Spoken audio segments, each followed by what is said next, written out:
All right, joining the desk now are Fox Sports NFL analysts TJ Houshmandzadeh and Bucky Brooks. Marcellus, I'll start with you. Yeah. All right, which playoff statement is more true? Patriots are the 11th best team, or Brady is the 11th best quarterback? Since it's holiday time and I need this check to clear, I got to answer the question. Boy, these are just two impossible choices right here. But I'm going to say that the Patriots are the 11th best team. But in reality, they are the 5th best team in these playoffs, and Tom Brady is the 4th best quarterback in these Wow. playoffs. Yeah, real talk. I don't know what happened to you yesterday. Bucky, what were you doing to give Hold on, I want you this? to explain both of them. Okay, all right, let's be real. Playoff time is a different atmosphere, different mindset. I trust Drew Brees, Patrick Mahomes, and Lamar Jackson just because of how phenomenal he was this year to translate that into playoff success. I don't trust anybody more than Tom Brady, but I could put some people close to him. I could put a Russell Wilson close to him. I could put an Aaron Rodgers close to him. I could even say, you know what, the way that young Jimmy GQ has been looking of late, I could put him close to him, but no one surpasses him but those three. Let's talk about the teams. San Francisco, New Orleans, Baltimore, KC. Done. Who else you think that you trust more than the New England Patriots in playoff mode? So that's why I say 4th best quarterback, 5th best team. But more than that, I think everyone is looking at the Patriots for the wrong reasons. Everyone's looking at the wrong thing. It's not their offense that has ever led this team to the Super Bowl championships. Let's be real. Tom Brady's won 3 regular season MVPs. How many Super Bowls he win in those years? Donut. 0. This is a team that, when they had the best offense, went 0-4 in Super Bowl opportunities. But they went 2 of 4 when they had the best defense. And this defense this year is better than any of the defenses that they've ever paraded into the playoffs. I'm accurate. Nat Turner over here tripping, but I'm going to let him speak.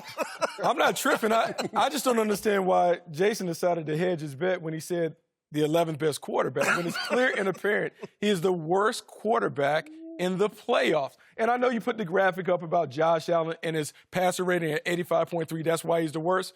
But Josh Allen scores touchdowns with his legs. Yeah. He has a different dimension that Tom Brady doesn't have. So when you're looking at the playoff field, and let's just take the name off the back of the jersey.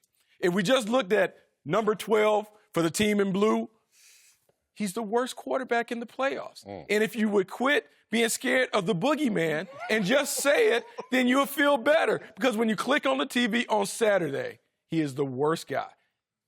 Period. This whole boogeyman thing, look, that was a fixation of our imagination, right? Like, you never really saw the boogeyman. I played against Brady, bro. He for real. Yeah, that ain't no fake boogeyman. Years ago. What do you mean? Years ago. They won the Super Bowl last year. It hasn't even been a year yet, okay, and they've you know won what? the Super I'm Bowl. going to make it easy for you. Tom Brady is Michael Jordan with the Wizards. If you're okay with that, then that's what he is. Did Michael Jordan win with the Wizards? No. Well, then he ain't Michael Jordan with the Wizards. Tom Brady ain't won yet. Oh, he won last year. No. He's talking about this year. Right now. He's talking about right now. It's not a Lifetime Achievement Award. Tom Brady right now. Tom Brady threw more interceptions than touchdowns last year. Michael Jordan averaged 20 with the Wizards. Thank you. Come on, Now, y'all. it's the 11th best team. Brady is not the 11th best. I look at his supporting cast, and if you just go through every team, what if he had Mike Thomas or Alvin Kamara?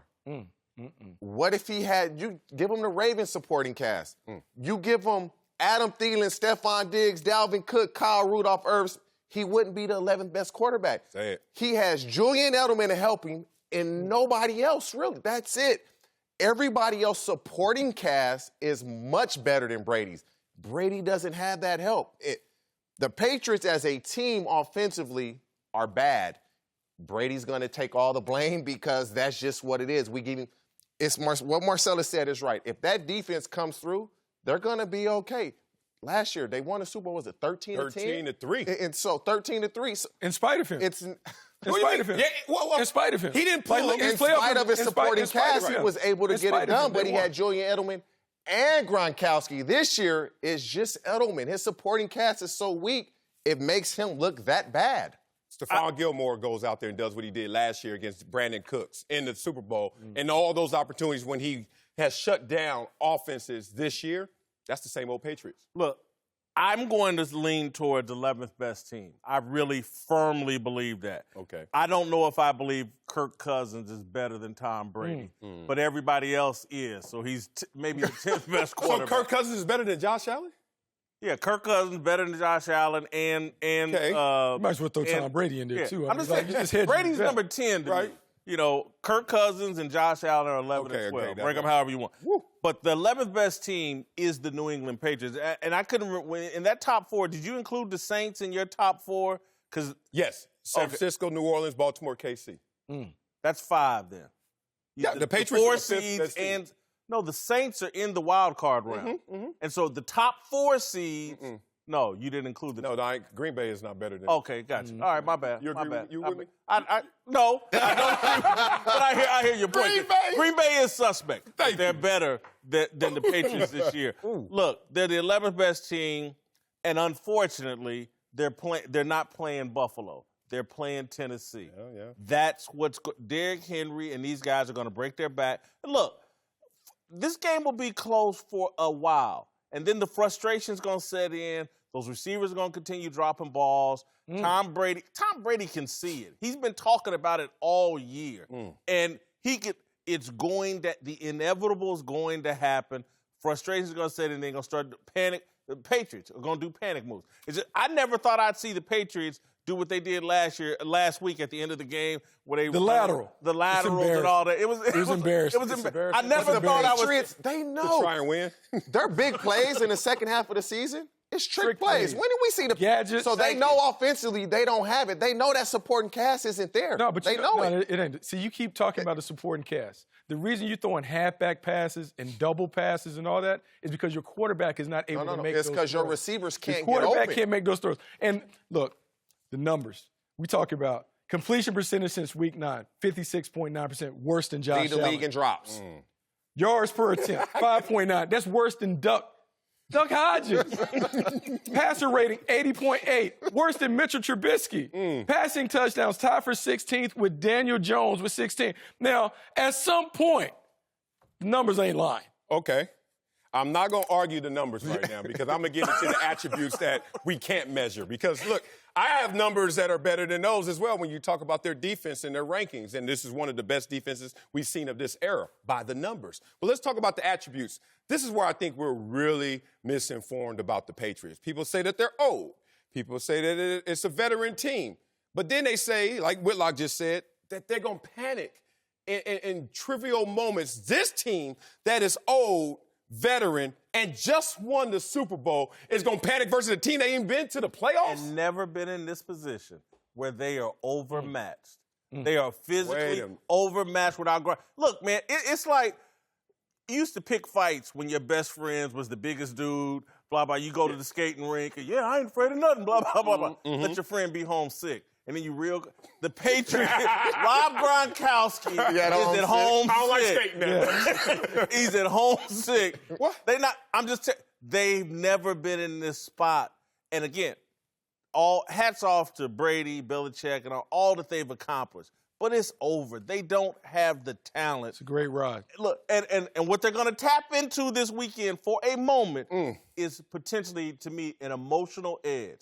Because they know everybody's counting them out, and they've always had an emotional edge over most teams. Do you all agree with me that they have an emotional advantage going into this Tennessee? Yeah, go ahead. You ready? You think so. Up a bit? I think so. I think they have an emotional edge. I think they understand that, look, their path to victory is very small. They can only win a certain way.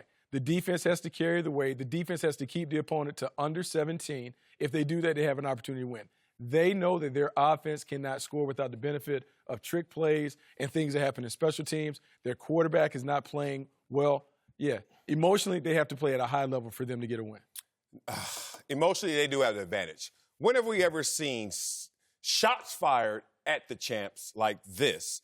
And more importantly, they stick to the point where they have an internal narrative of us against the world when they're the champions. And favorites this weekend. So I don't know why this is an occurrence, but I'm going to say that gives you an advantage because, let's be real, if Tennessee loses in Foxborough, it's a nice soft mattress for them to say, hey, we just found our quarterback this season. We didn't even have him in the beginning of the year.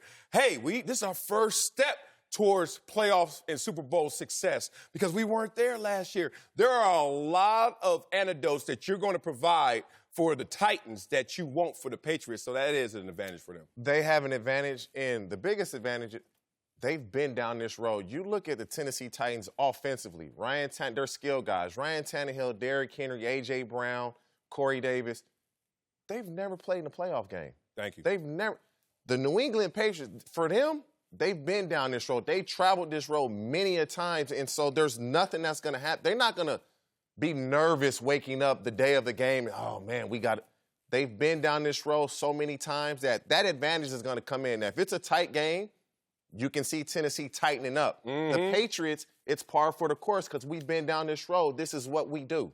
Patriots been tightening up all season in these close games, and it's bitten them in the rear end in the second half of the season. Patriots will choke here under pressure. I'm going to tell you the other thing. The Patriots defense, and it is on paper a great defense.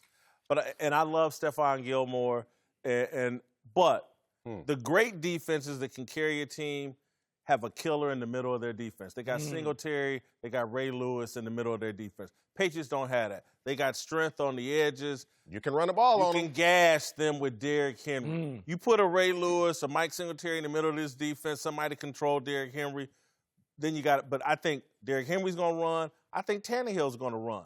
And I think they're going to score. All they need is 17. Hell, but they're going to get 24, 27 points here. Look, if I'm the New England Patriots, I'm laughing at Jason Whitlock. If I'm the New England Patriots, I remember last year we had a worse record. I remember last year we had a worse defense. You didn't have a worse quarterback. You didn't have a worse quarterback. Oh, he turned into being one. 2 touchdowns, 3 interceptions, 85 QB rating. Marcellus, you see that clock? What's that? That clock up there. What did it say? It's there. Whitlock eat crow? What does it say? Whitlock eats crow. Dynasty's ending. Oh, that man. Clock, Here's the nugget. Patriots, when they haven't faced a team in the regular season, see them in the playoffs. You know what the record is? Want to know what the record is? 17-1. One loss, and that was in the Super Bowl to the Philadelphia Eagles. If Belichick's seen you for the first time and it counts, it's going to count against you. There's 1, 2. That's what 2 is, the next number, and it's coming. Thanks for watching. Subscribe here to get the latest from the show, and be sure to check out more of the best clips from Speak For Yourself, or go watch a few segments from our other shows on FS1.